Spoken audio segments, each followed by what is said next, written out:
আসসালামু আলাইকুম ভিউয়ার্স, আপনারা দেখতে পাচ্ছেন আমার হাতে একটি এলইডি লাইট আছে। এই লাইটটির কিন্তু ওয়েট অনেক বেশি। তো আমার কাছে মনে হয়েছে যে এর মধ্যে সার্কিট বা সব কিছু দিয়ে মনে হচ্ছে অনেক হেভি করা আছে। এগুলা কিন্তু ওই যে গাড়ি করে যারা বিক্রি করে তারা, তো দেখেন এর ভিতরে যে সার্কিটটা কত ছোট সার্কিট। আবার আরেকটা জিনিস দেখেন, এখানে দেখানোর জন্য আসলে ভিডিওটা করা, মানুষকে সতর্ক করার জন্য আসলে এই ভিডিওটার মূল উদ্দেশ্য।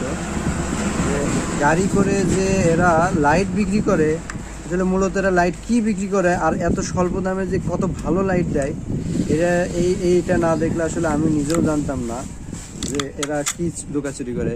এই দেখেন এই লাইটের মূল গুমার এখানে শুধু প্লাস্টিকটা মনে হচ্ছে যে সর্বোচ্চ 2-4 গ্রাম হবে কিনা সন্দেহ আছে।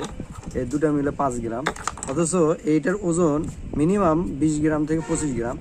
দেখেন এই জিনিসটা কি জিনিস, এটা হলো মাটি। হ্যাঁ, ওরা মাটি দিয়ে এরা কিভাবে মানুষকে বোকা বানাচ্ছে জিনিসটা একবার খেয়াল করেন। তো আপনারা এই লাইট কেনার সময় অবশ্যই খেয়াল করবেন, একটা জিনিস যখন কিনবেন আর 10 টাকা বাড়ায় একটা গ্যারান্টিযুক্ত পণ্য কিনবেন, যাতে দীর্ঘস্থায়ী ব্যবহার করতে পারেন। তো এই ভিডিওটা শেয়ার করবেন আরও মানুষকে দেখানোর জন্য, যাতে এভাবে আর বিভ্রান্তির মধ্যে কেউ না পড়ে। তো ধন্যবাদ।